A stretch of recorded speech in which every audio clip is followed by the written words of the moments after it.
today's video is another concern video. Ang sabi niya is, question.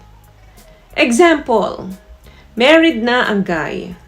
Okay lang ba kung sakaling mag-juxt ang lalaki without telling his wife? Or mas maayos na humingi ng help sa wife na gawin yun kung sakaling gusto ng guy magpalabas? Sana masagot to sa next topic. Thanks po, Miss Che. Alam mo, lagi natin itinuturo dito sa mga videos natin na napaka-importante na magkaroon ng honest and open communication with our partners. That way, wala tayong iniisip na pwedeng mabuong problema in the long run ng relationship. But to tell you honestly, hindi lahat ng babae kasi ay mag-a-agree dito.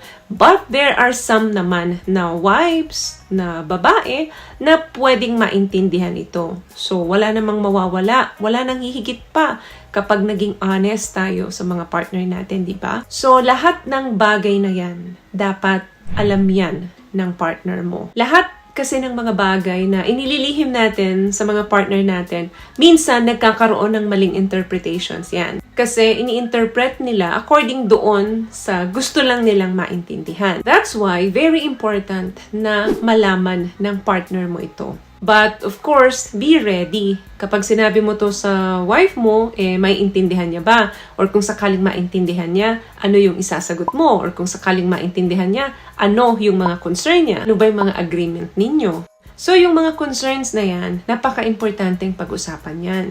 Kasi meron talagang pagkakataon na magkaiba kayo ng libido. So, yung libido mo nung mga time na yun mas mataas. Yung libido ni Mrs. Hindi. Minsan, nasa mood ka talaga, si Mrs. wala sa mood dahil masama ang pakiramdam or masyadong busy. So, yung mga ganong negotiation dapat pareho kayong tapat sa isa't isa. Possible na may mga negative effects yan. Pero wala na kasing importante pa dyan, kundi nasabi mo yung katotohanan sa partner mo. Gaano mo ba ito kadalas ginagawa? Sa tuwing kailan mo lang ba ito gagawin? So, dapat, yung mga yan, alam nung partner natin yan. Let's say, baliktarin natin yung situation, di ba? Si Mrs. ang nagsasarili kasi ikaw ay walang time. Or minsan, may mga lalaki din naman talagang mababa ang sex drive, di ba? So, baliktarin natin yun. Nahuli mo halimbawa ang Mrs. mo na nagsasarili ng hindi mo alam.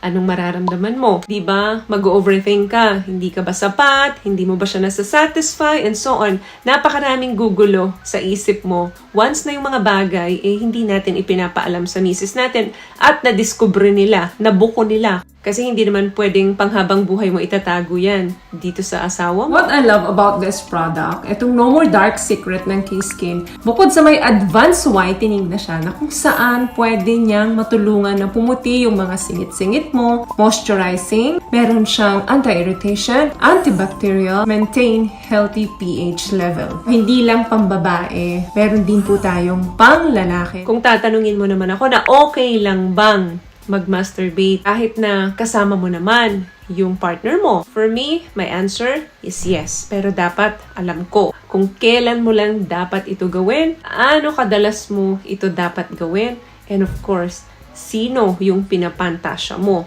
Dapat kasi kapag gumagawa tayo ng ganito, wala tayong ibang pinapantasya kundi yung mga partner natin. Kasi once na nag-fantasize tayo ng ibang tao, part na po yan ng cheating. Yung nag-iisip ka ng ibang tao habang ginagawa mo yun is cheating na po yan. So yung mga ganyan, non-negotiable yan kapag dating dun sa partner nyo. Dapat nire-respeto nyo yan. Kaya importante na mapag-usapan nyo talaga yan kasi kung papaano, kung kailan, kulang dapat yung gagawin. For me kasi may mga pagkakataon talaga na ang sex drive ng babae ay mababa. Yung libidos namin ay mababa.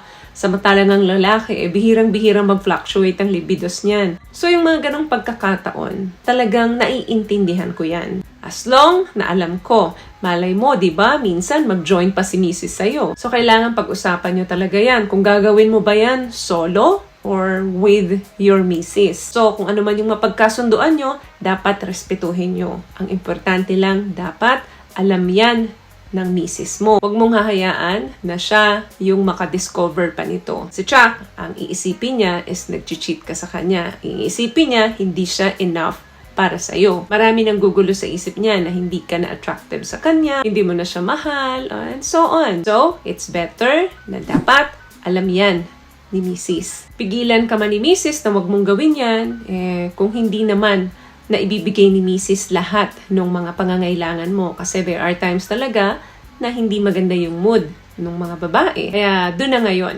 papasok yung pagsasarili. So pag-usapan nyo na lang kung every time na gagawin mo ba yan, solo or tulungan ka ni wifey.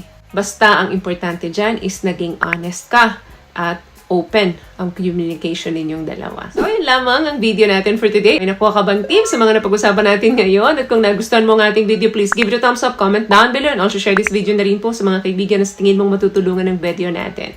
Once again, palagi po tayong mag-iingat at palagi po kayong manalangin. Thank you guys for watching and see you on our next video. Always love yourself and be a blessing. Bye!